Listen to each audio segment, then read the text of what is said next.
Hello, everyone. Welcome back to Subpar with Colt, Knost, and Drew Stoltz. Well, Sleaze, it may be a new year, but it's the same old Scottie Scheffler winning in his season debut out at the Amex, just absolutely dusting the field. 1 by 4. Felt like it was even more than that. A little water ball on 17 to prove he was human, but 20th career win.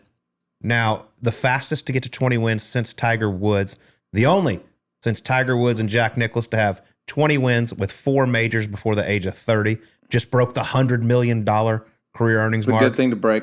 My goodness gracious. How good is this guy? It's dumb. We say every time he wins. We do this about 7 times a year where we come in and talk about Scottie Scheffler, and it's hard to come up with new stuff. I would say this. It's the first time he's ever won his first start of the year. So good luck to everybody else. He still finds ways to win 6, 7 times. Also, those golf courses at the Amex. Like, if you're going to say, what does Scottie not do maybe the best of ever, it'd be like he's going to become a very good putter, but he's not like the best. And that tournament turns into a putting contest a lot of time because it's resort golf. There's big fairways. There's no rough. There's 0 wind. Like, it shrinks the talent gap, I feel like, tee to green out there. You can be an okay ball striker and still have a ton of birdie looks out there. The fact that he goes and does it there, where it should minimize his advantage. And not just does it, you have a 6-stroke lead with 2 to go. I mean, he dumped it in the water, and it still wasn't even close to a thought that he was going to lose. It's just, it's a joke. I mean, any list you're on with Jack and Tiger, those are the other 2 names, pretty good to be on. And by the way, he is the second fastest to 20 wins after Tiger Woods, but he got from 1 to 20 in shorter time than Tiger, which is crazy. Tiger just won earlier. Yeah, he's now won 7 of his last 13 tournaments. Out of the 20 he's won, 9 of them have been by 4 or more strokes, 45%. I mean, it's just, when the putter goes, it's game over. Like, he was almost winning a lot of his tournaments being a terrible putter. And now that he's a top 25 putter on the PGA Tour, like, I don't know. Because I still don't believe he was full throttle this week. I mean, I watched on Thursday when he played La Quinta Country Club. And like you said, you get away with a lot more this week. That's why guys like to start here, because they can kind of ease their way into the season, kind of see what they need to work on. He drove it terrible. He hit 5 fairways the first day at La Quinta. I was watching on 16. He's 8 under par for the day. Pull hooks it left, hits a dude in the head, comes down the rough, ends up making par. The next hole, but it did show he's hit 16 of 16 green. Yeah. Next hole, 17, hits it in the rough off the tee again, catches a little flyer, goes over the green. First missed green of the day, chip in. Holds it. I mean, it's just, how good did he chip it on Sunday? I mean, he only chips a few times around, but it seems like he chips it dead. Not like, 5 feet. It looks like it's going in a lot of the time. And talking about his putter, like, dude, he made 9 birdies yesterday or Sunday. Longest putt was 10 feet 5 inches. Yeah. And he got in his interview afterwards, like, I'm knocking some rust. I didn't really love the way I was hitting it. I just kind of hit it in the right spots. And I'm like, you made 9 birds and you made 1 putt over 10 feet. You hit pretty good. It's just, I mean, his over-under to start the season was 5.5 wins, and which is crazy. That's the number. And now it's going up right now. If you got on that over, you're in a good spot. You got 6 last year and you didn't get one till May. He's on pace for 20 this year because he normally plays 20 events a year. That'd be a big year. Big year. It's just so special to watch, man. And the scary thing is, I know he didn't win as much last year as he did the year before, where he won 9. He won 6 this past year. He did miss early parts of the season, obviously coming off the hand injury last year, so a little bit of a slower start. Didn't win his first one till May. But statistically, the guy's getting better every single year. That's terrifying for the rest of the PGA Tour. Yeah, and his 20 wins, like, basically half of them are like runaways. Mm-hmm. Like, if he it's to the point, and not that it hasn't been, but it's for sure to the point where, like, the only hope people have is if one of the elite players in the world shows up with, like, their best stuff, which doesn't happen all that often, and you get Scottie not with his best stuff. Because if he has his best, it's formality at that point. His average world ranking points lead over Rory McIlroy is the same as Rory's over number 677 in the world, which is a gentleman by the name of Kang. Can't remember his first name. Mm-hmm. He's coming. That's just how big of a gap it is. It's silly, man. And I just don't see him slowing down anytime soon. This is one of the few tournaments that in his career that he consistently plays that he hadn't won. There was 5 of them. Now there's not, because of the Amex he just took care of. But he's coming to a place now. He's going to have this week off in San Diego. Coming here to the WM Phoenix Open. By the way, it's coming. Getting close. I'm fully aware. And by the way, the weather forecast looks incredible. Don't jinx it, but it looks flawless right now. But coming to a golf course he's won at twice. this was the site of his first win. I mean, what kind of odds do you think he's going to be to win the Phoenix Open? I mean, it's a very good field, but I mean, we're talking, it's going to be getting close to 2-1 to win golf tournaments with world-class players. Like Scottie or the field. We're not there, but we ain't far from there. So I just did an interview actually on the way over here with a local news guy here in Scottsdale. And he's like, people get mad like when you compare Scottie to Tiger. And I said, I get it. Comparisons suck, but that's what we do. We compare athletes to other athletes. Who else do you compare him to? Yeah, I mean, that's it. Tiger's the guy. I mean, that's the only one you can compare him to. Tiger comes around, like, we'll never see anybody. Like, that's the best that'll ever be done. Here we are, just the next generation. We got a guy, like, on pace. Granted, Tiger did it for a long time, but look, no, there's no givens in golf. Things could go quickly. You can lose your game, but, like, I don't see Scottie having any off-the-course issues. I mean, injuries are one thing. He's got to avoid those, obviously. But, like, otherwise, like, he seems to just hate losing way more than he loves winning. And I think after you've done it that many times, like, that's a rare trait to have, to not get complacent. Just like, dude, I'm so much better. Like, well, I don't need to go practice today. Or maybe you cut your practice short or whatever. But he hates losing. His victory speeches now are almost like, they're fun to watch because it's a nothing. You see some guys win for the first time that, like, they're crying, they're in tears. This changes my life. And Scottie's just like, yeah, I don't know what else to say. My irons were all right. I got to tighten it up off the tee, and yeah, it feels good to win. Yeah, it's nothing. It's almost like it's nothing. I got to do this again. It's like beating your friends on a Friday for $100. It's like, it's nothing. He literally wins this to get to his 20th career win, which is just remarkable.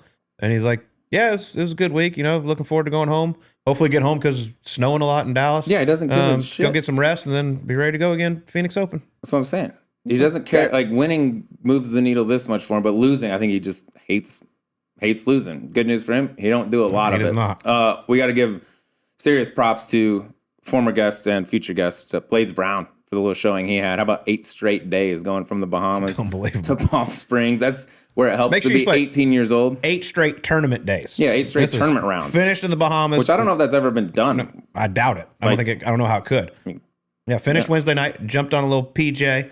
Headed over to Palm Springs, landed Wednesday night out at the golf course Thursday morning for the first round. So obviously no practice rounds. I saw in a little video they made. He was going through the yardage books on the private jet. Then goes out there, shoots 60 on Friday. I mean, and if ever there's been I don't want to say disappointing 60, but like 3 holes left, par 5. Yeah. In there, everybody's getting, and then 18 stuffs it. Pretty straight putt. 59 was all day. Yeah, but obviously a very nice showing. Finished tied for 18th. Shot 2 over par on Sunday, but tough spot. I mean, you're out here, 18 years old, PGA Tour, final group, and world number 1 is staring at you right in the face. He wouldn't have been if Scottie Scheffler didn't make a 30-footer for par on Saturday evening to get in that final group, but played alongside him and Siwoo. But Scottie raved about him afterwards, said his attitude was so special. Obviously can see the game. But he was a big fan of him, but what a spot for Blades. And it was just cool to watch, like, a kid, like, golf just beats people up. There's so many zombies out there. They look miserable the whole time. To see a young kid, like, he was smiling. He was having fun. Why wouldn't you? You're just 18. You're making a ton of money. You're shooting 60. He's playing paper, rock, scissors with fans out there. His interviews were awesome. I mean, he's such a likable kid, such a nice guy. 180 plus ball speed, not the biggest dude. He's gained some length. Like, and putts the absolute shit out of it. So he's going to be around. It'll be interesting to see what he does in terms. He'll get more sponsors invites, but that Korn Ferry Tour, his whole goal is to get to the PGA Tour. How does he chop that up? Does he only pursue invites on weeks the Korn Ferry's not playing? I don't know what he'll do, but that we're going to talk about him more going forward for sure. I hope he focuses on the Korn Ferry Tour this year, goes out there, finishes top 20, and then we see him on the PGA Tour full time next year. The PGA Tour is not going anywhere. He's 18 years old. It's just hard to bounce back and forth like that, but it was fun to watch him battle it out there on the PGA Tour. Let's move forward to the Farmers Insurance Open, Torrey Pines, and it's time to get zoned in with our friends over at Zone Nicotine. And someone that needs to be zoned in this week, Sleaze, guy making his return to the PGA Tour. 5-time major champion Brooks Koepka will be teeing it up this week. And to tell you how big of a deal this is, just got announced this morning, ESPN, which you can always watch PGA Tour live. That requires ESPN Plus. But because of this return, they are going to be showing Thursday, Friday rounds for several groups, but obviously Brooks Koepka is going to be one of them, grouped alongside Max Homa and Ludwig Oberg on ESPN's main network.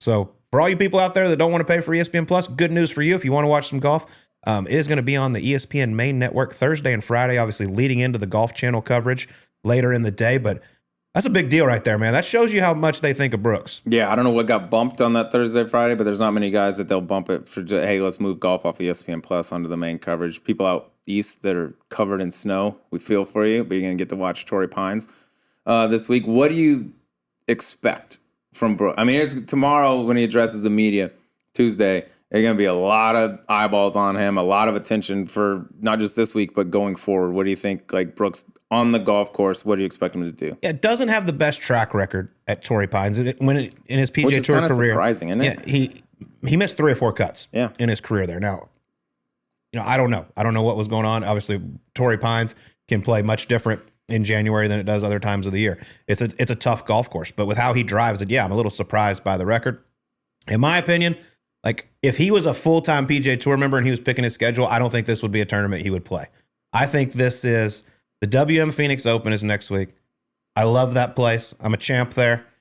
Let's go make our return to the PGA Tour, get all the media stuff out of the way. Like he's always going to talk to the media, but all the hard-hitting questions and everything is going to happen this week. Yeah, at San rip the Diego. Band-Aid off this week. Let's get this out of the way. If we go out and play great, great. If not, no big deal.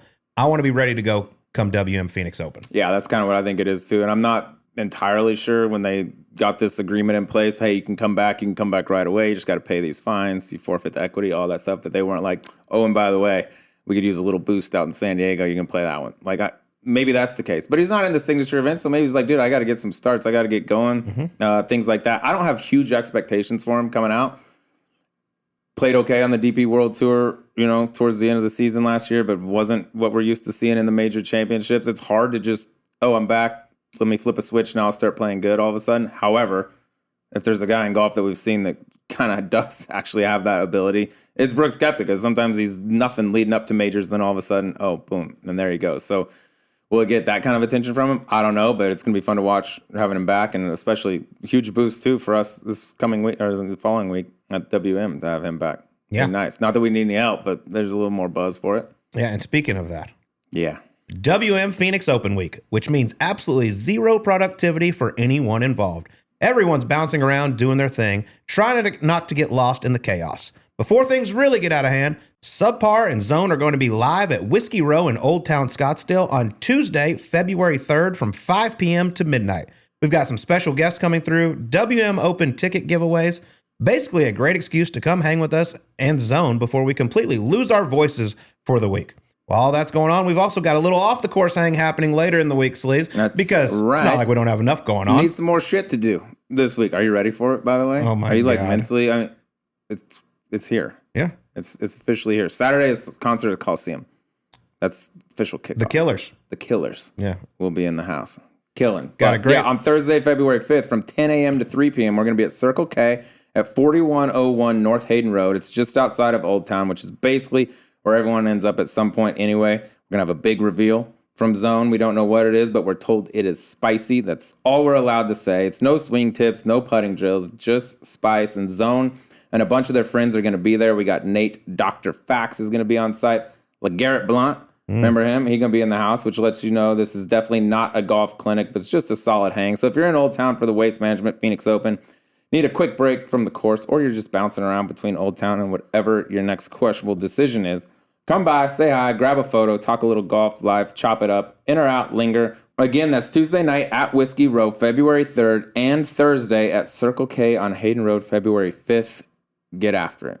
Lot of action. It's coming. To be had, you better boy. sleep all week. Shout out to Sleaze. Zone for coming in here and just taking over the spot, too. You better get your rest. You got a busy week ahead of you. I got to go work this weekend. I know. You do. You're back at it. Yep. After a nice weekend, do you want to talk about it? Absolutely. We still talk about Broncos. We will. But you had a special one, bro. I was very envious. I tell you what, man, I've been very lucky to do some pretty cool things, but this weekend was up there with one of the coolest things I've ever done. For those of you that don't know much about the UFC, Paramount bought the media rights, $7.7 billion, in case you're wondering. Well, they're good for it. Paramount owns CBS. Okay, I obviously work at CBS. And a few months ago, they were asking if any of the broadcasters were UFC fight fans. And I was like, absolutely, I love it. I order every Dottie? single one of them. I order all of them. I've been to a few. They're like, love to have you out. I was like, no, absolutely. I had no idea what to expect going into this, Sleaze. So me and my buddy Brendan Morrow go to Vegas Friday, play Shadow Creek Friday, Summit Saturday, had us a time, and then it's fight night. And here we go. And I get this email basically with this whole itinerary of what I'm going to do. I'm getting picked up at 5 o'clock from Aria.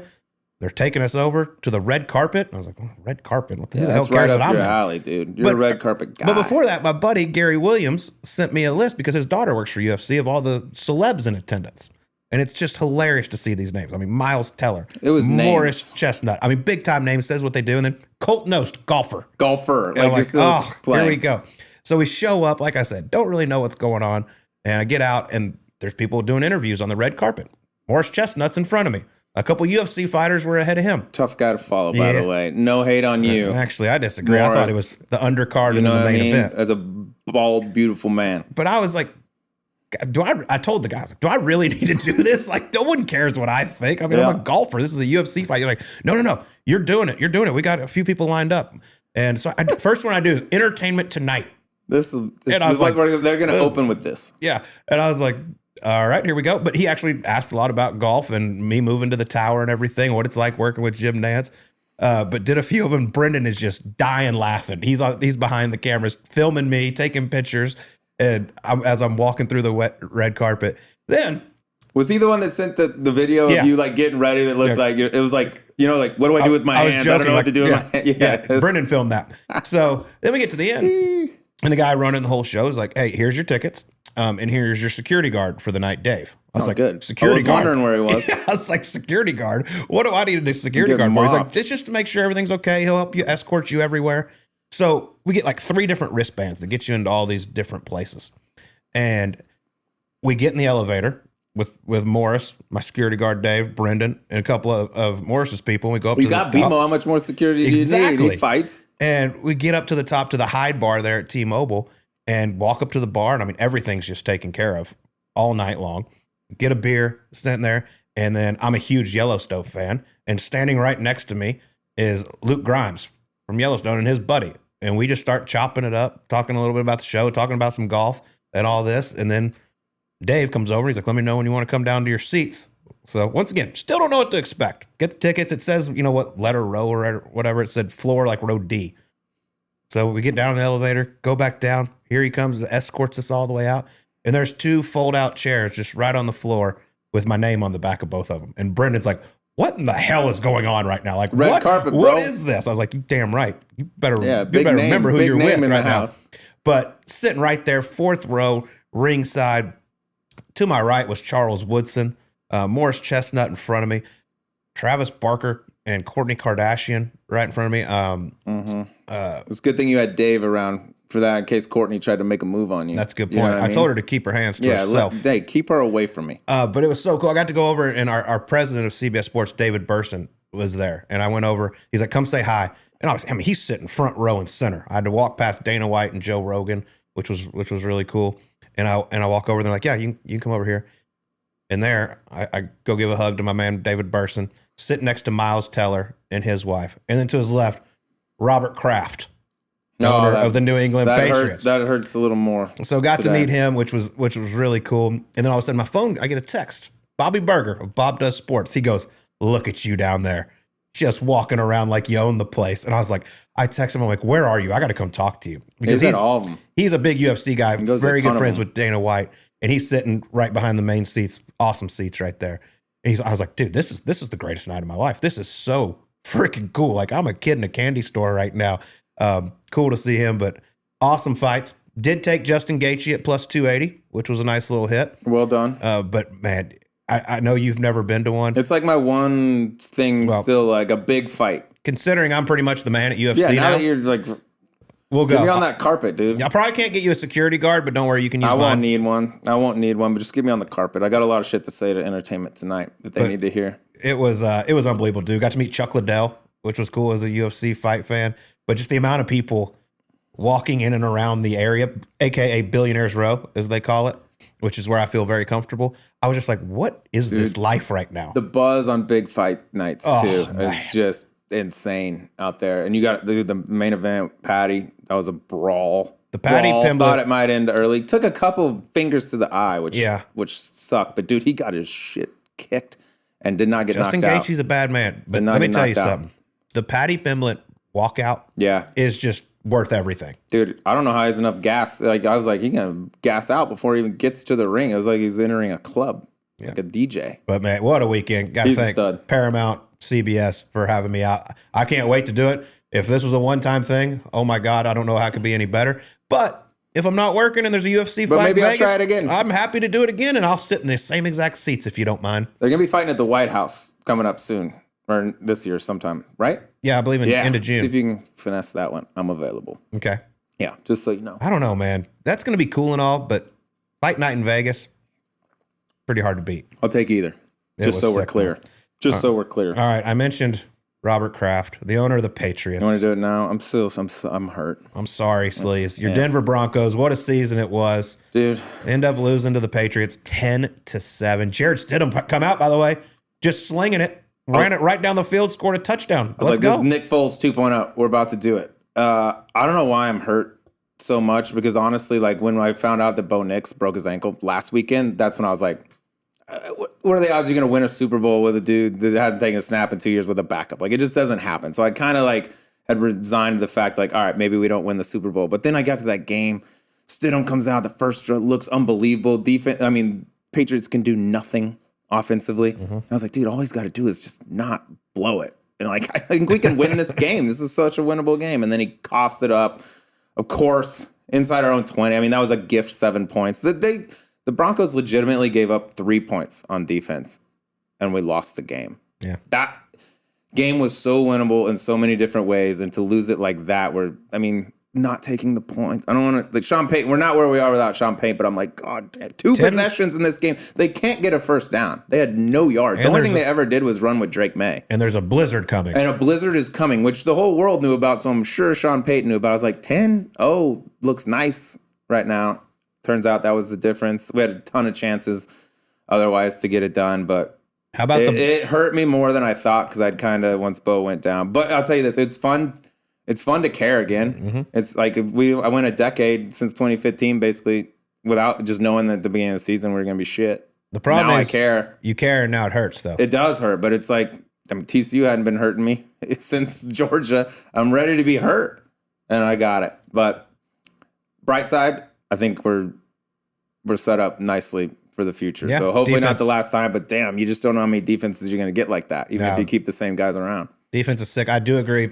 Trying to go up 2 scores early with the weather coming and how good your defense is and how their offense was struggling to go up 2 scores was a lot. And then later on the field goal to tie. I didn't know about this. You told me during our radio show, because of the snow, they couldn't really see the hash marks. They actually, the holder caught the snap lined up 5 yards back instead of 6, and it got tipped. And I mean, does it go in if it doesn't get tipped? I don't know, but like had a better chance. It's just they couldn't see the hash marks. Yeah. Fun to watch those like blizzard games, but it's shitty when it's your team and you need to score and nobody can. I mean, dude, but you couldn't move. But the fact that we were downwind, I was like, if we just get them to punt. We got it at the 33 the one time. That's when the field goal. I was like, we'll for sure at least tie it up here. Not true. It was nasty, man, and it changed so fast. It was not true. I know it was cold, but it was beautiful. Like pregame and then the start of the game. I mean, every city says this, but like, by the foothills right there, I mean, it just rolls in and they can go from shorts to that type of stuff. It was nuts, but hell of a ball game. Hell of a ball game. The Patriots, we're back. The Patriots and Coach Mike Vrabel, you got to give some love to him. That team won 4 games, 2 seasons in a row. Vrabel comes in, nice fire by Tennessee. A dude. He is the man. I love him He's so much. He's fun in Tahoe. Yeah. Can't hate him. First season, taking a team that won 8 games combined in 2 years to the Super Bowl. Yep. Granted, got a nice quarterback to go with it, but he's done an unbelievable job, and he's a dude. And they'll be playing the Seattle Seahawks in Super Bowl 60. Took down the Los Angeles Rams in a thriller. What a game that was. Matthew Stafford fun game. Slinging it around. But, man, the Seahawks are good. You know, Sam Darnold getting a lot of hate coming into the game. Can you do it in the big one? Goes out throws for 350 and 3 touchdowns. Yeah. I got an idea. See him after, like, people kind of just wrote him off after, like, the Panthers. I got an idea for him. What? Throw it to Njigba. Yeah, he catches That guy's it. good. He catches it. You know what's sad is like for about a 2 or 3 year stretch during this weekend or next weekend, WM Phoenix Open, there was a little trio of AJ Cole, who's the punter for the Raiders, Sam Darnold, and Garrett Bradbury, who we've had on, who's now the center for the Patriots. He originated the self-suck jar. They come in every year. They tell, hey, buddy, coming in. We had a little nickname for our group where, hey, the boys are coming in. We're going to be there Saturday. And we just have and by the way, like nobody, Sam walked around. Nobody knows who they are. And they just had the best time ever.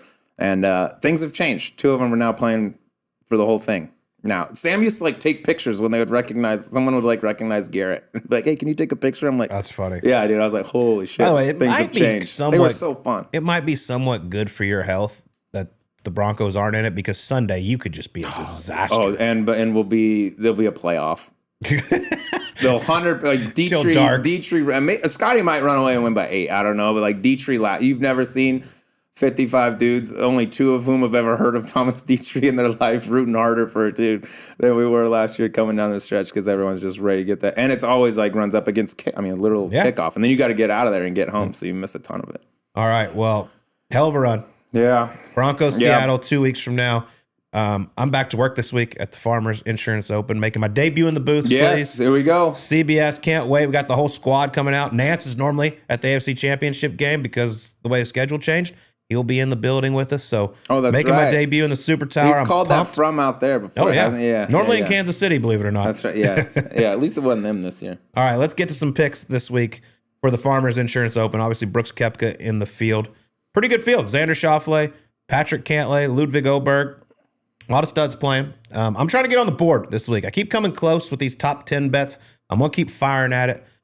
I don't know if there is a player, maybe Harris English, that loves Torrey Pines more than my guy this week. Okay, he's coming off a runner-up out at the American Express. Played really nice golf. Different conditions though. This is a big boy golf course. This is when you can't fake it around Torrey Pines. Give me Jason Day plus 300 top 10. Love it. Was awesome to see him last week. It would be great to see him get back winning golf tournaments again. Looking very stylish. Always. I might add, very stylish. Can I do a self-suck here real quick? So we made 2 football picks last week. Took the Broncos. We lost, but we covered. Yep. Seahawks, obviously won, and Russell Henley over the finish line. Nice work. Top 20. It was only plus really 110, but it's still a chicken. It's plus money. There ain't no such. If you got any free plus money bets, I'm willing to hear them. I'm going top 10. So by the way, you're up $10, but you owe 20 to the self-suck. So you're down. Yeah, you're but down I won now. the Broncos and Seahawks, so it just comes out of the winnings. But yeah, okay, it's a net loss on the golf. Okay. I'm going top 10 this week. A little less wiggle room. But this guy, he hasn't finished worse than 11th in his last 6 starts going back to last year. He had a breakout week, I would say, at the Ryder Cup. I think this is the year where he really puts himself on the map. Talent-wise, he's a joke. He just needs, he finally got over the hump this past year. Should be a great golf course for him. Bombs it. Cam Young, top 10, plus 250. Another guy that's turned into a really good putter. I actually told you before the show, that was probably my bet I liked the most. So I like both of these a lot. But yeah, Cam Young, I expect a big year for him. Winning at the Wyndham, then the performance at the Ryder Cup. Starting to see some putts go in late in the year. Obviously, a great ball striker, great talent. I like it. Yeah. The end of that last year, he looked like a different dude. And then the Ryder Cup I just think like a shot in the arm for him. Talent-wise, it's different. Yeah. All right. Well, hopefully those hit at the Farmers Insurance Open. They will. Let's get to our guest this week. A very special guest. I know one you were excited about. You'd never met him before. You're a big NBA guy. A name a lot of guys maybe not recognize, but this dude was a legend. All-time leading scorer at Florida State. Played 10 years in the NBA for 5 different teams. He's just a dude. If you like golfing and gambling stories, this is your guy. Bobby Sura joins us on Subpar. All right, our guest today spent 10 seasons in the NBA, the all-time leading scorer at Florida State University, where he has his number retired. Now, professional poker player, avid golfer, one of the original exciting whites, Bobby Sura, in the house. Good to have you. Thank you guys for having me. I appreciate it. It's certainly fun to be here. I think that is the only nice things that's going to be said was that little opening right there. Well, there's nothing else left. That's true. That's Good point. It's done already. Bobby, known you a while, for quite some time. You're starting to get into the golf quite a bit, golf gambling as well. And I just learned about a new nickname you have down at Carlton Woods, the Platinum Pigeon. Yes. You want to explain It's this his name. nickname at all? Well, the term pigeon in any type of gambling means you always lose. And then if you're platinum, that means you're like way up there and losing in golf I love this gambling. nickname so much. Yeah, it's great. My phone rings off the hook every week to get in these wolf games and all these gambling games. Make sure, hey, Bobby, you around? Can you play? Oh, sure. I'll come donate to you guys, whatever. You never win? You have to win some. You're not that dumb. I wouldn't say never, but I've been a member at Carlton Woods probably 13 years now. For about a good 11 of them, I always lost.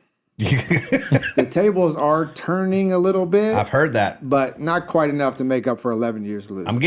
I'm actually a little nervous because we're playing the next 2 days, and your friends don't like to say many nice things about you, and they did say your game is trending in a very nice direction. Well, I will say this. I do work at it every day. I got a full simulator in the house, but I started from way behind the 8 ball at 35, 40 years old trying to get good at golf. So just You a didn't couple get of years into it ago. until after basketball at all? Yeah, well, I kind of got into first round of golf I played was in 1996, which was after my second year in the NBA, when a friend of yours who's a member at Whisper Rock, Dan Majerle, was traded to the Cleveland Cavaliers.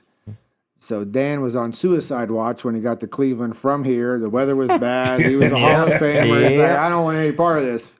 So he took me under his wing as his rookie, and then the following summer I came out here, and he started me into golf, actually, in 1996. Thunder got you into golf. He did. No shit. He did. He Look at all plays that. What do you 7 now? days a week. Yeah, still. he out there every day. Yes, so I see him at these, pro tour golf events that we have going on now. So, and he's very good. He's gotten much better, and I'm trending in the right direction, as you said. What was Thunder like? I mean, being a stud in the NBA back in the day, him taking you under his wing. Yeah, so we hung out. We went to eat before every game. He lived up the street, and then he's like, hey, come out to Houston or come out to Scottsdale and visit me in the summer. So I come out. He's this Hall of Fame guy, 5-time All-Star. I'm just this little white kid rookie from Pennsylvania. Just a little pigeon then. He's like, come stay with me. I walk in. He's got a full gym in his living room. Like his living room was a workout gym. There was no TVs. There's just weights and stuff and all that. So he was getting after it hardcore his whole career. He's the man. He's a peach. He told me to ask you about missing curfew in Boston. Yeah, so this is yeah. a great Oh, NBA yeah. story. So back then, unlike now, rookie coaches or coaches in the NBA hated rookies, right? And we had Mike Fratello was the coach. Dan had just got traded there as a 4 or 5-time All-Star, Suns legend, all that stuff. So I'm under his wing, and he's like, we're in Boston. He's like, hey, let's go out for dinner. So we go out for dinner. We have a few cocktails. We do have a game the next day. A few cocktails led to a few more cocktails, and then we ended up at this bar called Daisy's, very famous NBA bar back in Boston at the time. It was a dual-level bar, so you could sit up on the top or be down the bottom level. Well, Dan and I proceeded to keep drinking, blah, blah, blah, and it's 2:30, 3 o'clock in the morning. I'm like, Dan, we got to play tomorrow. He's like, it'll be fine, don't worry about it. So another hour goes by. I'm like, Dan, we really got to go. He's like, yeah, you're right, it is getting late. Dan and I walk out of the bar and walk straight into our head coach. What the hell's he doing there? Exactly. The head coach was also there till 3:30, 4 o'clock in the morning, right? Oh, so y'all were just on a different level? Yeah, he was on yeah. the top level watching us and then followed us out. So we walk right into him, right? We act like we don't know each other. He turns his head. We look the other way, whatever. So again, Dan's a 4-time All-Star. I'm a first-round rookie, whatever. Dan plays horrendous in the game, right? Sura plays even worse as a rookie. I get in the game, make 2-3 turnovers, yanks me out, whatever. We get blown out by 20. So game's over in the locker room. Coach says, I just want everybody to know that a couple guys in this locker room let us down last night. And I'm going, oh, God. He said, Dan Majerle and Bob Sura were coming out of a bar at 4 o'clock in the morning smelling like alcohol. And they are the reason we lost. So it was okay for Dan being the all-star, but the little guy, Sura, was like, oh, God, this is the end for me. So it was a very bad deal. Last time I ever had a sip of alcohol in 10 years in the NBA before a game, I learned my lesson. Really? What about his coaching though? Yeah. His Maybe his coach was coaching probably a little cloudy drawing Yeah. up some of these plays. This coach loved to hang out late at night, Very good coach, but he liked to go out at night also. But he didn't mention that he saw us. He said somebody else saw us. Yeah, I got a report. Marley's told me stories about him coming back late, and he's like, he would run into like an assistant coach going out for a run bright and early. He's like, you better get your ass to bed like right now. I was like, God damn, back in the day. So that morning I wake up at 6 a.m. I'm on the treadmill trying to sweat it out, but it wasn't happening. It was a bad day. How much of that was going on like in that era? Were you guys going out like a lot? Could you do it? Could you get around town without being noticed?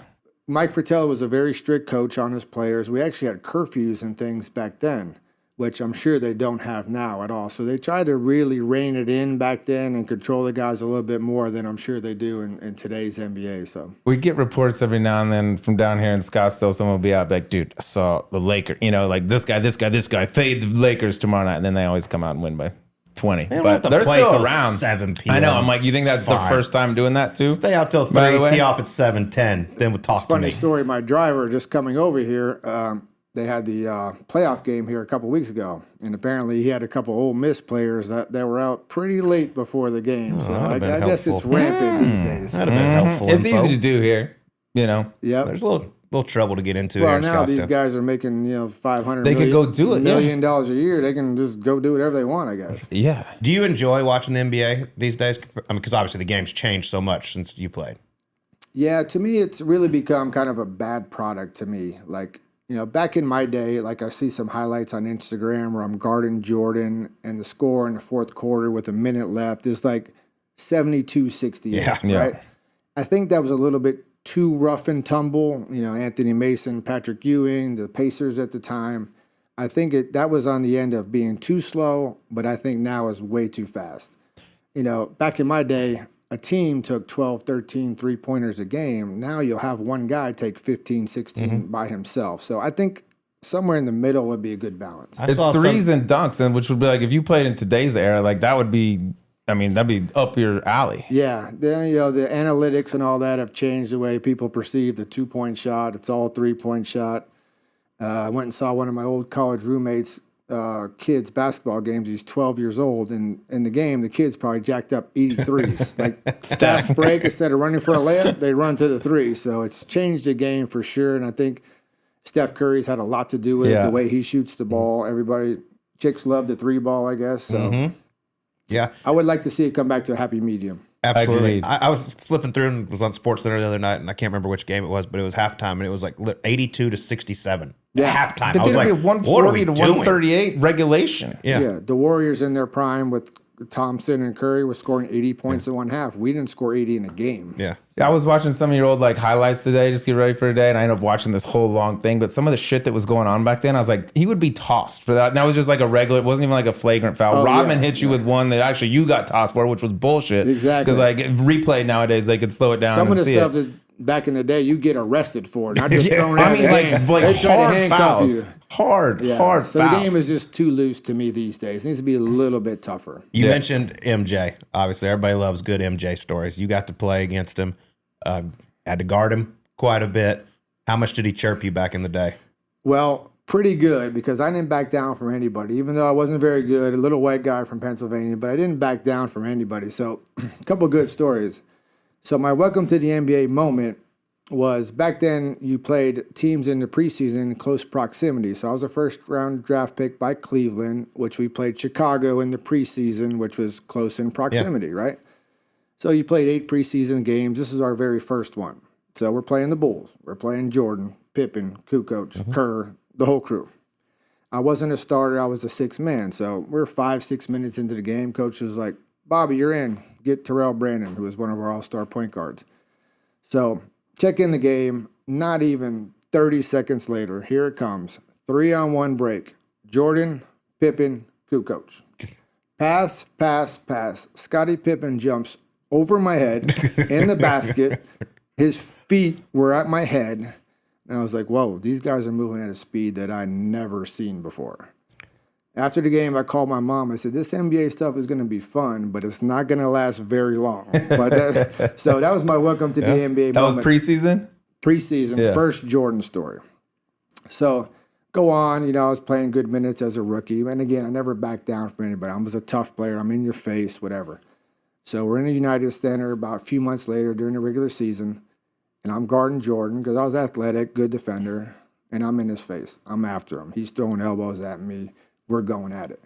Finally, we get face to face. He's spitting on me, screaming at me. And this is a line he probably wouldn't remember, but I do. He goes, I don't give a fuck, you little white boy, how famous I am. I'm going to punch you in your face right here. I said, well, then fucking do it. Let's go. And then he just walked away. He didn't expect that response. But he said, I don't care how famous I am. I'm going to punch you in your face. I said, well, bring it. Let's go. He probably would have killed me. I was scared, but I was a little scared. yeah. But I couldn't back down. So How'd the rest of the game go? I mean, he's the guy like once he got riled up, like he made it a point. yeah, it's the worst thing. Did he go nuts the rest of the the game? worst thing you do is poke the bear, right? And that just brought the worst out of him. But it's a good story to tell even now. I think I heard Brevin Knight. Was it Brevin Knight on your team? Yes. Tell that story. Was that the game that he was talking about, where like he said like you don't talk to a legend like that or some shit, and then scored? He said he scored 24 and a quarter or some shit like he that. did. He did exactly. Yeah, that's good. Speaking of Thunder, he tells a great one about the first time he guarded Larry Bird. I guess Larry literally just told somebody else on the Suns team, because when Thunder was a rookie, he's like, I'm going to do this. I'm going to cross him over. I'm going to pull up right in his face and do this. And Thunder's like, can you just do it and not fucking tell me? Like, I don't want to get embarrassed like this. So there's a little more to that story. So Jordan and I had the same representation back in the day. David Falk, Fame. We're all the same Falk, group. So part of the group went to dinner with, they didn't go to dinner with me because I wasn't important. They went to dinner with Michael after the game. And Michael was like, man, all these European white kids are pretty tough. And they're like, Michael, Bobby Sura's from Pennsylvania. He goes, oh, okay, he's pretty tough too. That's basically Europe. It's way He's like, east. these European kids are pretty tough. Michael, he's from Pennsylvania. Okay, well, he's still pretty tough. Do you see him any these days? You talk to him at all? Yeah, funny enough, I play a little golf with him down at the Grove, Yeah. and we gamble a little bit, and it's tough hitting a guy worth $20 billion money at the end of the round, but his golf game is pretty good, but it is what it is. Yeah. So Just read it. he's still beating me up today. Yeah. What's your game? You don't have to say the units if you don't want, but like what's the game when you guys play? It's normally like a $2,000 closeout-ish where you can win or lose 10 or 15 grand. He doesn't play like huge golf. I'm sure he would, but him and I don't play particularly big for my standards. Just a straight up match, close out? Yeah. Okay. I play higher stakes with other people, although he obviously could afford it, but he's become a lot calmer in his older age. It's so cool though to go out there and hang out with him, play golf with him. I'm like, I mean, that's the man right there. Yeah, what's your game with him? That's what I want to know. I've played with him probably 7 or 8 times, and I've been his partner every single time except for once. Smart. That's out of fear. That's- Hey, Michael, No, can I be your partner? No. I'll do it. I'll do it. That's him asking me. No, first that's off. you being But scared. the first time, Michael, let's partner up in this place so-and-so. I know how you work. first time at Shadow that I played with him though, we were in Indy, and it was for $1,000, and through 11 holes he asked for a buyout, $750, and I was like, you just asked for a buyout? Michael Jordan just asked for a buyout? Like he couldn't play. He was just, I don't know if his back was hurt or what. Well, it probably wasn't his back. It's probably up all night at blackjack also or could have happened, baccarat. too. Probably that. But yeah, he is. Did you take it? Of course. Do you think I'm going to say no to MJ? Take it, but I'm going to need you to sign it. Yeah. I'm going to need you to That's the sign, thing sign one of the bills. That's the thing about golf gambling with MJ. Nobody says no to Michael. If a putt's this long, is it good? It's good. Very few It's people. good. It's good. What- He gets his way out there. what's the stroke? And he deserves it. He's earned it. What's the stroke differential? So last time I was down there about a year ago, he gave me 8 the first day, destroyed me. I didn't play good. And then we went down to 7 and 6, and I beat him at 7 and 6. So All right. I think somebody said he's playing like around a 4 handicap. I right would now. put him around. And he's got that grove like tailor made for him apparently. would Like put the him distance around he a hit, 4. it's the fairways are wide. You hit it Yes. further, they narrow up. You could putt from Yes, everywhere. yes. All that. They just redid it though a little Yeah, bit, didn't it's they? way better. Yeah? I just played it over Thanksgiving. It's so much better. I Did a heard, good it was, job I heard with it was much better. Yep. Yeah, the only guy that might not give those 4-footers to him is your man Bobby Wade. He don't back down from him. Well, he does not back down from him. Bobby Wade is a special character, as we know. We need Bobby Wade on the podcast. Well, I don't know. Are you trying to gain viewers or lose them? I don't care. I just would laugh for an hour straight. I got it. So Bobby Wade is a golfer, gambler, buddy of ours, member at my club. I got a great Bobby Wade gambling story. Okay? Well, Okay. if it involves number 11 at Shadow Creek, don't bring it up. It certainly Okay, does. we're going to save All that right, for we'll the get- E9. Don't worry. I already got that Okay, story before okay, we get okay. to it. Do you normally play Wolf? You came in tonight talking about you just played Scottsdale National, had a little Wolf game? Yes, we normally get a 5-man wolf game and then play indies in the group. So 5, 6, 8, 10 bets going for lots of dollars, and it's kind of fun that way. What got you into this? Because, I mean, as you said, you started golf late. It's a very hard game. I mean, but the good news about golf is you can't handicap it, and so anyone can play anyone. But at when do you go back? Do you remember your first time like really playing for a lot on the golf course? Yeah, so when I started, I wouldn't even say I was a golfer. I was more of a gambler. I just wanted to bet on every shot and play every game, win or lose. As we talked about, Carlton lost a bunch of money. You gain friends by losing a lot of money, by the way. You become popular. You get a lot of phone calls. Yeah. So that's kind of how I got into it, just gambling. I was terrible at golf, couldn't break 120, but I would just bet and lose on everything. So that kind of got me started 15 years ago, probably. Before we get back to Bobby Sura, a quick note from Nutrfol. We're about a month into the new year, which is usually when most resolutions start to fade. But this one's actually easy to stick with because real change doesn't happen overnight. That's why I love that Nutrfol isn't promising some miracle in 30 days. They're focused on real, lasting hair growth and confidence from within, one day at a time. Nutrfol is the #1 dermatologist-recommended hair growth supplement brand trusted by over 1.5 million people. Nutrfol has multiple formulations designed to target the many root causes of thinning, like stress and hormones, as they evolve through different life stages and lifestyles. Nutrfol supplements are peer-reviewed, NSF content certified, and clinically tested to measure results in growth, quality, and strength, helping you reach your hair goals with confidence. See thicker, stronger, faster-growing hair with less shedding in just 3 to 6 months with Nutrfol. For a limited time, Nutrfol is offering our listeners $10 off your first month subscription and free shipping when you go to Nutrfol.com and enter promo code SUBPAR. Find out why Nutrfol is the best-selling hair growth supplement brand at Nutrfol.com, spelled Nutrafol.com, promo code SUBPAR. That's Nutrfol.com, promo code SUBPAR. Now, back to Bobby Sura. Have you always been a gambler, like since you were a kid? Yeah. I started playing cards with my 8th grade basketball team at the house, and figuring out how to beat them. And I don't know if it's called gambling all the time. I have to develop an edge though at some point. Like the golf money, I've kind of donated to set these guys up for later. So I practice every day, and I'm gonna eventually beat them. I gotta work it out. You gotta work in an edge at some point. You can't just lose all the time. Well, some of these guys you play with are a little old. You might want to get on quickly. Okay. I need to hurry up and get my money back, especially from Bobby Wade. That's right. Is that why you got into the poker? Like after, I mean, it sounded like it was going on before that, but like you just love gambling, and golf is like an outlet to do that. Yeah, for sure. So the poker deal is my last year in the NBA was essentially kind of 2006. Chris Moneymaker had won the World Series of Poker in 2005. He bought in for $10,000, won $10 million, whatever. So everybody was playing poker. So on the NBA planes, we started playing poker, an explosion of poker.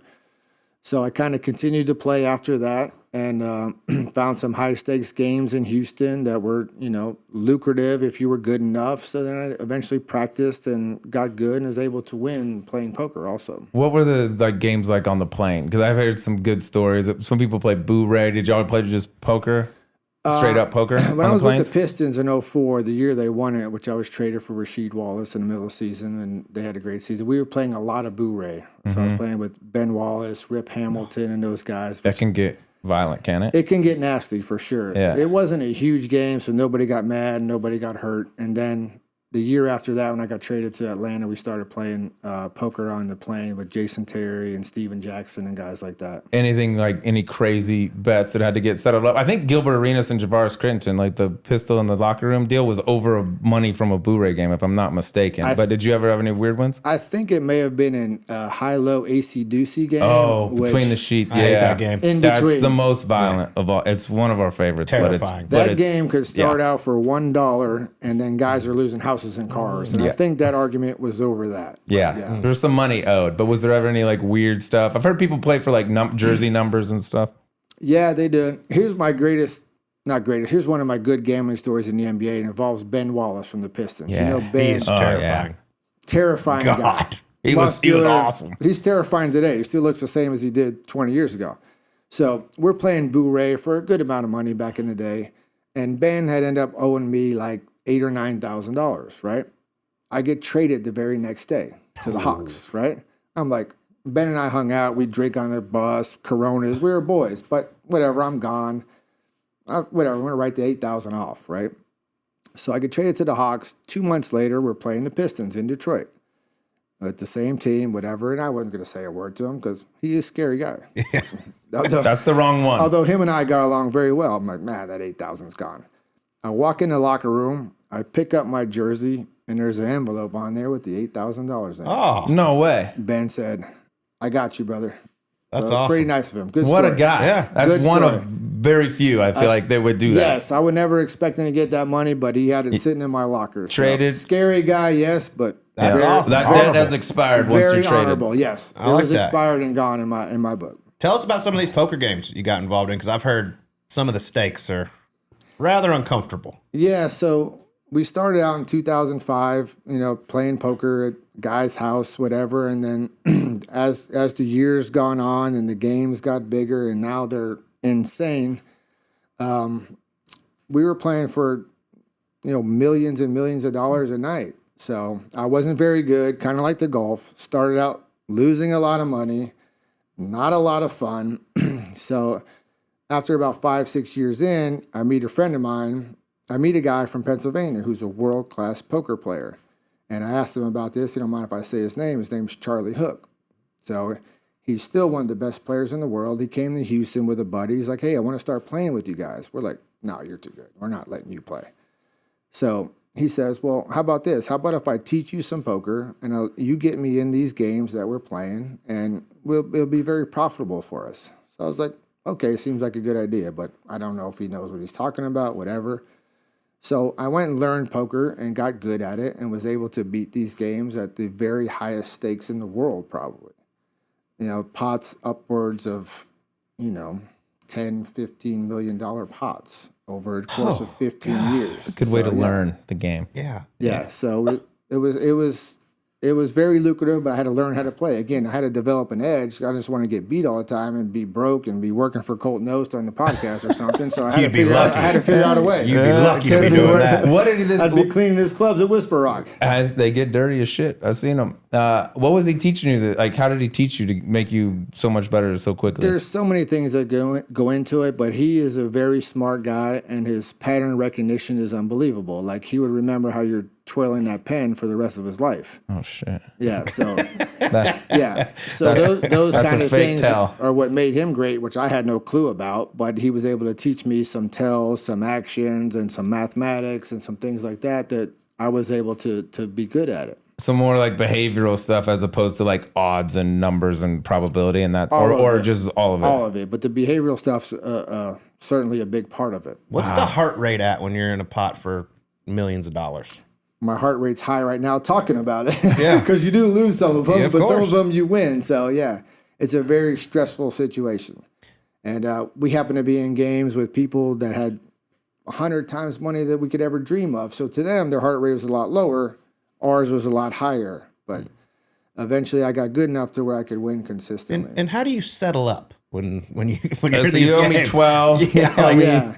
You 5. you run tabs. You're playing with your friends over the years. It adds up. You settle for this, X, whatever. So it just, however you want to, whenever you want to, basically. You're not playing with strangers. It's basically friends. Yeah, you don't have to do names again, but like, are these just successful businessmen, oil guys, or are these There's athletes or celebs, oil or what we got? guys, celebrities, the whole realm. whole? Yeah, the poker world is insane. Like, I know a poker guy has lost $8 billion. I mean, the underground games are at the highest that's a lot. stakes. You got to earn a lot to lose Yes, and still be and alive. the $8 billion to this guy doesn't mean a whole lot. Is there anyone? Is that what they call suramath though? Because I've heard about this as well. No, this real deal math. Laughing over here. What's Suramath? Suramath. Just crooked. Let me give you suramath Let real him quick. give you Suramath from our friend Bobby Wade. This is Here Bobby it Wade. is. Here it He is. goes, all right, I'm gonna show you suramath real quick. So we play 18 holes, okay?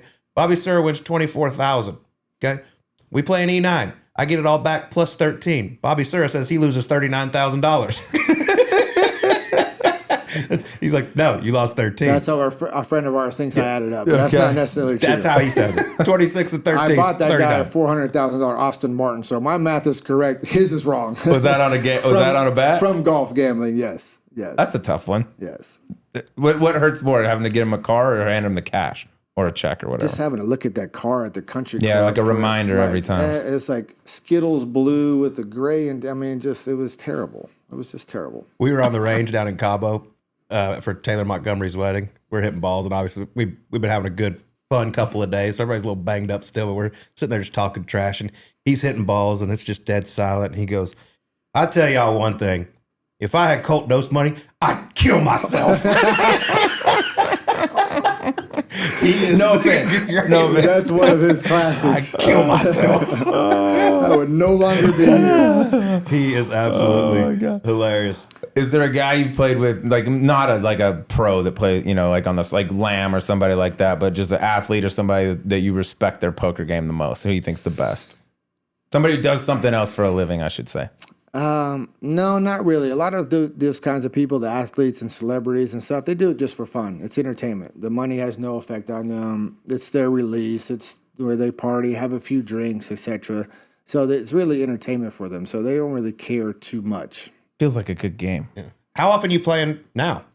I still play once or twice a week. Really? Not at the highest stakes in the world, but fairly big games. Yeah, so toned it down a little bit when things kind of got out of control that were, can make or break you at some point. Yeah. So I kind of toned it down. When you're focused on your golf right now. Yeah. By the way, where are we at with this? What? Go ahead. With golf? No, go ahead. Wherever you were going to go so with that. So one of my stupider bets. Yes. Yeah. You probably haven't heard this one. So we played golf with the guy today at Scottsdale National. We were in Vegas about 3 years ago, and we were drinking pretty good.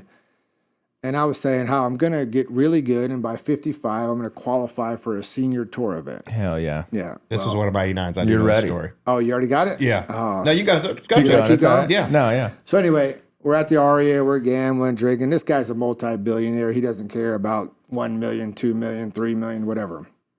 So I said, I'm telling you that I'm going to qualify for a senior event. He's like, well, you are retarded. I said, maybe, but I'm going to work at it and try. I said, why don't you lay me 300 to 1 right now for 10,000? I qualify for a senior event by the time I'm 65 years old. He said, done. So I threw him $10,000. So he's going to owe me $3 million if I do it. How close are we? How old? We're not very close. First off, how old are we right now? Jordan's giving you 8. You're maybe not that close to We're getting not on very the close Champions right now, Tour. but we're going to get closer. Okay. How old are you right now? I'm about to turn 53. And you can't you got to qualify for one. You can't just say, "Hey, tournament director, I'd like to play now, so take care of your charity." I used the term qualify, qualify. No, you told me this out in Vegas. That might have been when I was there. And I made sure that he's worth a couple billion. All his financial people, it's in his estate planning that if he happens to go, knock on wood, I don't want him to, but I want to get paid if I do it. Yeah. I mean, you don't have many opportunities. You got the U.S. Senior Open, and the Open. They don't have Monday qualifiers be a anymore US for these Open things. guy. In 7-8 years, I might not need many opportunities. I might just do it. Yeah, dude. You're so A ridiculous. lot of people start hitting their peak around 52 or 3. I agree with Glenn Hey, on I'm a this. 6'3" white guy from Pennsylvania that made the NBA and work ethic. You never know. Mm-hmm. Anything can happen. Mm-hmm. You keep working hard. So let's talk about this golf swing because you send me these videos. Maybe Do you not love them? once a week, every other week, about you and these slow motion golf swings, these positions you are getting in that are just the most ridiculous thing I've ever seen. You don't think they have the highest quality at slow You motion? swing the driver 95 miles an hour. Well, because I'm working on positioning, not speed. Right, not speed. When right I now. get to the Technique. speed part, it'll pick up. I'm going to include one of these videos in one of our little podcasts, so people can see these positions you were trying. I mean, you've got more lag than anyone I've ever seen, but yet you swing at the same speed as Works LP. for seems to be a Works good for thing. Sergio. Seems to be a good Yeah, thing. Sergio swings at 120. He Works swings for at Ricky 95. Fowler. There are a lot of guys. Well, when you put this up, make sure you put your golf swing next to mine and like Ben Hogan and see who's closer at this point. Ben Hogan. That's a good model. Because I may be closer at this point. Who are you working on with this swing? So my caddy at Carlton Woods, our club in Houston, has been my caddy for 10, 12 years since I started all this gambling, lost all this money, which I'm pissed at my caddy. He's my best friend. I'm pissed at him. So I joined the club. I started losing all this money gambling. After 5 or 6 years, he just couldn't take it anymore. He's like, my dad's a golf instructor. I said, you couldn't fucking tell me this. That would have been helpful. After I lost $3 million, you're going to tell me, hey, by the way, my dad's a golf instructor. I'm with you every day. You're seeing me getting killed. And it takes you 6 years to tell me your dad's a golf instructor. Where were you at on that one, dipshit? And I'm like, are you a fucking moron You or don't what? say. He's like, well, I don't like to promote my dad, whatever. I said, okay, fine. Tell your dad to get his ass out here tomorrow. We're going to see what's going on. So anyway, I meet his dad on the range. His name is Steve Williams, still teaches in the Woodlands, Texas. He comes out, looks at a couple swings, films them, walks off, doesn't say a word. I'm like, is that your dad, the golf instructor? He's like, yeah. I said, well, why did he just leave? Why ain't he instructing? Where's the instruction? He goes, well, he'll talk to you later. So anyway, I meet his dad next day in the range. He's like, we got a lot of work to do. I said, no shit. That's why I want you here. So anyway, I've been working on him every day for about the past 8 or 9 years. Every day. Well, I have a simulator in the house. So every day I'm in town, I have him come for a couple hours. Again, I'm trying to get an edge on golf gambling. You got to get the Champions Tour. I got this $3 million to win. So I've been with him every day, essentially, for 8 years. Took my handicap from a 36 down to a 7, 8-ish now. And the improvements have been drastic. As you know, you get my videos quite often and you enjoy them. I've seen a few. He's shown me a few of them. Sleaze, You're working at it. You're working at it. Look at the shaftling this man's just trying to work with. Oh, yeah. Drag that thing. Let me see this real quick. That ball won't get 4 feet off the ground. Well, that's for the punch knockdown hook around the tree. Oh, is that what it is? Yeah. That is a lot of lean. You gotta let me show you a little nose. You gotta Compressing. You got to Compression. keep the hands in front to hook it like that. Let me see. Let's see if we got one more, just so we can get That's a right. Sleaze reaction. That could be tough with the live driver, on I the feel pod. like, with that kind of lean. Do we have? How do you drive it? I'm actually up to hitting it about 280 and straight. I hit the ball very straight. Yes. All right. I don't have massive distance, but That's good for straight with that much forward lean. every year over the last 8 years, I've gained distance. So I plan to gain it for the next 6 or 7 also. Oh, yeah. This is the one. I think this is the one you showed me before. Oh, he sends A them little every, high he sends them hands, every a week. little laid off. Nothing wrong with that. Put your swing up and my swing up, and then Hogan's, and see which one's closer. Well, I'm trying to get mine way under the plane. You know, athletes get steep, they slice it, they get over the top. I'm working on dropping it under. Do we have your swing I thought at this was impact? Hogan for a minute, Do honestly. we have your swing at impact? Yeah, you could watch it on TV. It was great. Oh. Yeah, I didn't lose millions playing this game. I'll tell you that. Hey, you didn't make them either. Right? Yeah, I made them. I made a few. It was okay. You made a few. I've made more on the golf course than anybody sitting I here. tell you what, you make the Champions Tour, you can go make that event. You're going to be leading in earnings. Well, so we have a pro athlete tour now. I don't know. Oh, yeah, the Rivals Oh, yeah, or he was whatever? trying to bet me on this. How's that going? So it's called the Pro Tour USA. There's a oil guy in Texas came up with this idea that he wants to start a professional golf tour for retired athletes. So there's going to be 10 events a year with one playoff and a tour championship. There's 80 guys invited. It's a 3-day event. After the first 2 days, 40 people make the cut, and the other 40 are out. They do a shamble for money. The last one, Tyler Clippard won. The first place prize was $70,000. So Damn. it's a really fun event. There's a lot of really good golfers. Is that the one that like Mulder and them? Yeah. Mark Mulder Mulder plays, Loesch plays, is playing. Morrow plays. Joe Pavelski, Bimo. Aaron Hicks. Is like Marty Fish playing? Marty Fish, and Taylor Twellman. Taylor Yeah, so there's Twellman. some dudes that can Yeah. play. And What'd you want me to God, lay they you? got to be loving this shit. Like Marty. You know what I mean? Like, oh, there's a dude that's just going to sponsor a tour. I get $70K every time I Marty beat the hasn't won celebs. yet, though. No, That's how there's deep- this Joe Pavelski's a little bit Yeah, of a problem. Joe's good too. What'd you want me to, what kind of odds did you want to lay me when I was So down? in my, excuse me for a second. In my Yeah. first We're- two, we're talking in in a my second. first 2 pro events, I'm very proud of this. I played very well. I shot 77, 79 in the first one. Made the cut on the number, shooting those numbers. It tells you how deep the field is.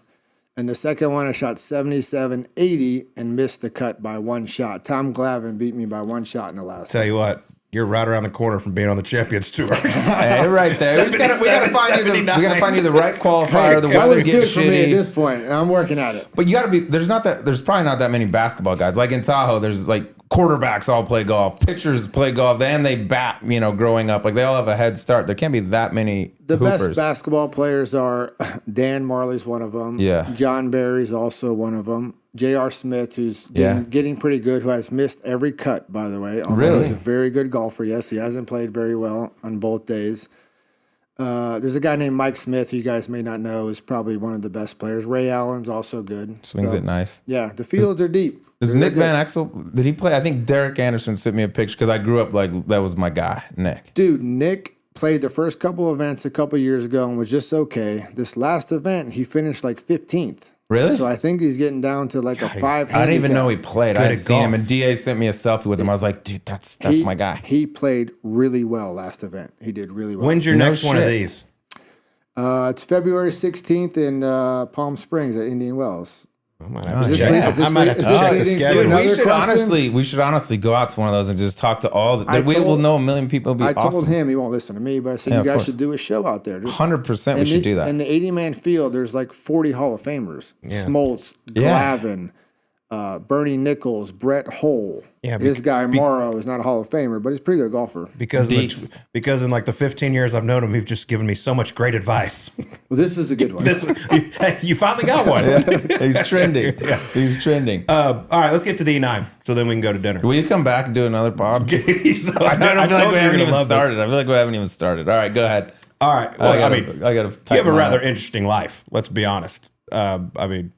Grew up Pennsylvania, not the easiest of circumstances. Florida State, NBA, a professional gambler. Dog. Movie on the life of Bobby Sura. Who plays you? This ought to be good. It's got to be somebody with a little bit of juice. This ought to be good. Oh, man, I don't know. I'm not a big movie guy, so I don't know a lot of actors. Who would play me?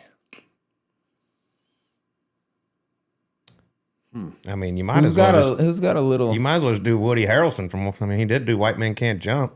I mean, that would be close. Yeah. Yeah, that was a good movie. He's yeah. fucking awesome, by the way. Yeah. But this Awesome. white man could jump. You Yeah, could you jump. could jump. What was your vert at its peak? 42. And Damn, That's fucking That's so sick. I was awesome. in the 1996 NBA slam dunk contest. And the 3-point, And weren't you? 3-point, yes. One of the few that's done that. And I was going to win that dunk contest in 1996, but this guy named Kobe Bryant showed up, and then nobody had a chance. I watched a little bit of Let's that go with today. Woody Harrelson. Yeah, I like that. Can we get the dunk contest back to being cool again? Like, it sucks. None of the guys do it. They Yeah. can't beat Mac. The big names don't do it, which hurts, and so many dunks have been like the done. whole- It used to be like a badge of honor. Jordan fucking did it. Yes. They all did. Kobe Yeah. did it. Like, look at the home run derby. Now it's like, it's badass every year now because all the big guys do it now. It takes one dude to tip the scale. Like if LeBron had ever said yes, I feel like that would have tipped Well, the it. NBA should up the prize money. If you put $2-3 million up to the winner, you're going to have some big names in there. I mean, they got their hands full with McClung, dude. Yeah, he does it some. needs to be for more money. gnarly And the All-Star shit. game also is Hey, kind of money bags, won't you, No, sponsor I'm it. just a spectator at this point. Just the a dunk spectator. contest Just a brought to you by spectator. Bobby Sura. This is a spectator. That's all. 42, huh? Yeah, 42. I used to be that's able to nice. stand there and Exciting jump white. up and double pump reverse dunk with no I steps. saw some clips. It's a super exciting white. All right, I'm going to give you one here because you played as a college teammate of yours. Charlie Ward. Rank the following in terms of dual sport athletes for me because Dion always gets brought up, best dual sport. Bo Jackson always gets brought up. I feel like Charlie Ward never gets brought up. Rank those three for me, best dual sport athletes. He is kind of a forgotten man in those circles, but I don't think there's any question that Bo Jackson is the top of the line, and probably Dion second. I think you got to stick Charlie in there third. Charlie got drafted in 3 sports, which he got drafted twice in baseball, yeah. which is nuts. And the rumor and ha- he played the NBA. That's Rumor has it when he was going to the NFL draft, he's only about 5'11", 6 feet maybe, which in today's game would be better off than he was then. He told the teams, if you don't draft me in the first round, do not bother. I'm going to play basketball. And that didn't happen. So he just went into basketball, which had a great career. He was made a bunch of money. What a dude. Good dude. He would come from the national championship game in 1993 and then be our starting point guard within 2 days. That's Unbelievable. Crazy, athlete. crazy world. Really good guy. Really good really guy? good guy, yes. Good. Like to hear that. This isn't one of mine. This is submitted for asking for a friend that I just remembered. But is it true you actually paid someone to have it changed on the internet from you being 6'5"? You're actually 6'3", but you have it said that you're 6'5"? Well, back in the day, the NBA lied about everybody. Everyone was 2 inches taller. Now I think they do that digital scanning stuff, so it has to be accurate. And I So think how tall are you? I'm only 6'3". Yeah, I'm only 6'3". So you're lying. That makes those dunks more impressive. They do it in college football, though, too. They'll list these quarterbacks at 6'2", and then they go to the combine, and it's like 5'11". And I think Kevin Durant was actually pissed that they found out he was 7 feet. He never would have been labeled as a 7-footer, but now the digital, Oh, yeah. he's 7 feet. Pretty I think. good. So. All right. You touched on it earlier, but let's get to it. When I say the 11th hole at Shadow Creek, one of the greatest golf courses in the world, by the way. Love you, Shadow Creek. What's the first thing that comes to mind? The first thing that comes to mind is my $55,000 bunker hole out against your friend Bobby Wade. Tell us the story. He's almost forgotten it. Okay, so we're on the 11 tee box. We're playing Big Wolf game. I think it was 1,000 a man at the time. Our friend Bobby Wade is a pretty good golfer, 5 or 6 handicap. He hits his drive up on the fringe. He's had a few cocktails. I think he had a bad night in Baccarat, so he's ready to gamble. He's like, I'm going alone, and I hammer. So the 1,000 goes to 3,000. The hammer goes to 6,000, which now makes birdies double at 12,000 a man, and eagles would be 24,000 a man. So we all hit, we all missed the green.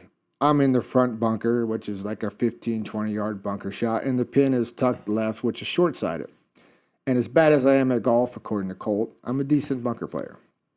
So I'm like, Bobby, let's just wash the hole because I think I'm going to make it. He's going, you're retarded. Fuck you. And he thinks he's about to win a bunch of money. So anyway, I'm like, let's just wash it. I don't want you to lose a bunch. You had a few $100,000 loss last night in Baccarat. I'm not trying to hurt you, but I really was trying to hurt him. I was just being sarcastic. I really was trying to. I was trying to hurt him, kill him. But I wanted to make the story even better.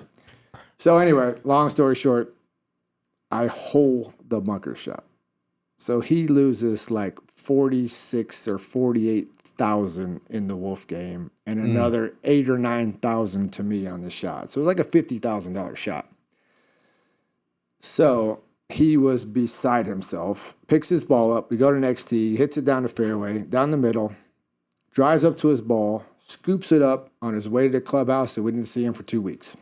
He left? He was just gone. bailed? He was gone. Didn't he want to try to win it back? Left Shadow Creek and left Vegas. He was gone. Just, I'm at where I'm at. Out. I get it to you when I get it to for you. 2 straight weeks. Bobby, I'm How long did it disappointed. take for the money to come? Oh, he pays quick. He paid- He's just quick. didn't We want see he just him, didn't but- want anymore? We didn't see him, but he paid quick. But he was done. He hit though on the. Wasn't like he left right after the hole. He He hit and then he said, "Fuck he's this." like, "Fuck this, I'm out of here." Oh, it's good. Just fucking Sura. I can't believe. Oh my god. All right, I'll ask one. I kind of just want to hear gambling stories for the next 4 hours. But all right, I got one here. Rank these things, okay, in order of which one makes you the happiest in life. You could dunk on someone's face. You throw a no-look dime that leads to a dunk on a face, or you bluff someone to win a big pot in poker. What gets you the most fired up? Well, at this stage in my life, it would be the bluff in poker for sure. If you asked me during the NBA days, it'd be dunking on somebody, which I did quite often, believe it or not. But yeah, a big bluff in poker is quite an adrenaline rush. Yeah, so that'd for be- sure. At those stakes that we were talking about, yeah. All good. They're all fun. Sounds like. Do you think you're the only person in NBA history to have a triple-double removed from their resume? Damn. Bob. No, I'm not. Because Ricky Davis also had one removed, but his was a little different. He shot the ball at the other team's basket. I missed a layup at my own basket, so it's a little bit different. You didn't miss a layup. You just tossed it off the backboard. No, it slipped. It slipped, it hit the rim. Trying and to just make caught it. So the Yeah. story is you're going for your third straight triple-double. Well, let's go back a little bit because it just happened a couple months ago. So I was the only person in the history of the Atlanta Hawks franchise to record back-to-back triple doubles until Jalen Johnson did it like 2 months ago. Not Dominique Wilkins, not Doc Rivers, not Mookie Blaylock, me. I know you hate to hear that, but it was me. Anyways, enough about you. So anyway, I was going for my third in a row. There was 5 seconds left in the game. I needed a rebound, like 7 or 8 seconds. And I leaked out, and they threw the ball ahead to me. I was going for a dunk, and my whole bench was screaming because they knew. They're screaming, miss it, miss it, miss it. So I wasn't even thinking about it. So I go, throw the ball at the rim, catch it. And they recorded it as a triple-double, and then David Stern took it away the next day. David, Bullshit. That's bullshit. Here's the best part of the story. It was the next to last game of the year. The final game we're playing in Boston, right? So the scorekeepers at the time in Boston had been there since the Bird days, the older guys, right? So we're playing in Boston. The 3 scorekeepers attack me on the court. I'm like, hey, guys, what's up? They go, we just want you to know, if that was Bird, he would have had that triple-double midway through the fourth quarter. We'd have gave it to him. We would have gave it to him. They would have gave it to him. 100%. They're like, so no harm in that. Yeah, I was on. You were actually trying. You could have scored. Yeah, he's like like- Ricky Davis did it on his own. It was like that was like, all right, I get They were it. like, we'd have gave it to Bird midway through the fourth quarter. Wouldn't have been an issue. Whatever, you're still scum. Shit, Angel Reese would never have a double-double if you couldn't rebound your own misses. Yeah. Your own layup Moses misses. Malone You wouldn't know be what I mean? one of the best rebounders in history. He missed on purpose too, I think. All right, this is my last one here for you. Serious one. If your basketball game, if you're going to be compared to another player, either current or former, who would you like to be compared to the most? Say this guy plays like Bobby Sura. believe it or not, over the years, there was some Bob Cousy comparisons to me back in the day. Kind of a tough guy, did it all, pass, rebound. I know you're laughing at that, aren't you? He might not know who Bob Cousy is. Oh, I know who Bob Cousy is. So there was some of that back in the day. That's a good one. I mean, that's nice. That's flattering. I had injury problems over my career, which kind of set me back. When I was healthy, I was pretty good, able to do it all kind of guy. So that was pretty cool. Some people said that. So you play basketball like Bob Cousy and you swing it like Hogan. Okay, got it. I got it all going. I mean, I can't miss. Yeah, a huge hammer. You guys, when I win that $3 million for qualifying, you guys can have me back. Exactly. We'll talk I about want it. a caddy for you in that qualifier. All right, my last one. Did Michael Jordan at least buy you dinner before he shoved his nuts in your face in 1997? Hey, that's a badge of honor. Hey, that is not a bad thing. I have that hanging in my son's room right now. That is a badge of honor. That is not a bad thing at all. Yeah. If you're going to get posterized by somebody, like, yeah, When see I can that? tell See my the goat? son Michael Jordan dunked on me and look at this, that's a good thing. And he said he was going to punch me in the face. Yeah.